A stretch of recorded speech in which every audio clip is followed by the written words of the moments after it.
Minus minus minus, ए से ए cut गया, 10 में से 15 गया माइनस 5, और माइनस 13 में से 8 गया 5, 6 में से 3 गया माइनस 35। तो डी क्या आ गया माइनस 35 बटा माइनस 5, कैंसिल होके डी आ गया 7। डी क्या आया 7, समझ रहे हो। अब डी का मान, ये दो समीकरण थे पहला और दूसरा, यहाँ पे आपने बताया था। अब डी का मान पहले में रखो, समीकरण ए में रखने पर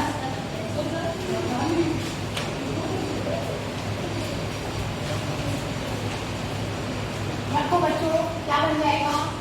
ए जमा 10 गुना 7,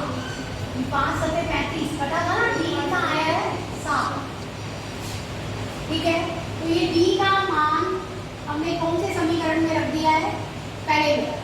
तो 10 गुना 7 बराबर 38, ए जमा 70 बराबर 38, ए बराबर 38 माइनस 70, ए बराबर माइनस 32, ए क्या आ गया माइनस, और डी क्या आया था बच्चों 7, ठीक है। कौन सा पद ज्ञात करना है हमें 31वां पद, 31वें पद का सूत्र बताओ, कौन बताएगा 31वां पद, ए 31 प्लस 30 ए प्लस 30 करेगा, बैठो बेटा, ए क्या है ना बी में 7 माइनस 32 जमा 210, 210 में से 32 घटा देगा, 10 में से 2 गया 8, यहाँ से लिया था 10 में से 3 गया 7, ये है, ये आपके पास आ गया 178, ठीक है। 31वां पद जो है तो क्या आ गया 178, ठीक है। ये क्वेश्चन नंबर 7 सॉल्व हो आया समझ में। ज्ञात करना है,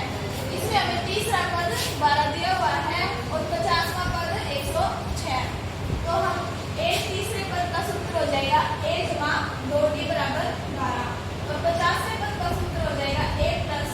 49d बराबर 106। तो इससे हमें दो समीकरण प्राप्त होंगे, समीकरण नंबर 1 और समीकरण नंबर 2। तो अब हम एक में से 2 घटाएंगे, ए से कट जाएगा, और 2d में से अगर 49d घटाएंगे तो माइनस 47d, और 12 में से अगर 106 घटाएंगे तो माइनस 94, तो डी हो जाएगा 47 इस साइड, उस साइड लेके जाएंगे तो इस पे बदले में आ जाएगा, और माइनस से माइनस कट जाएगा,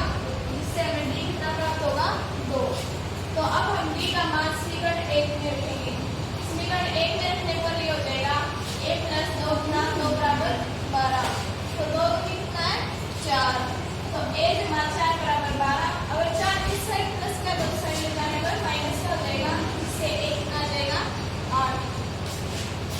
अब हमें 29वां पद ज्ञात करना है, 29वें पद का सूत्र हो जाएगा a प्लस 28b, a कितना था 8 और d था 2, तो ये हो जाएगा 8 जमा 28 गुना 2, 28 2 56, तो 8 में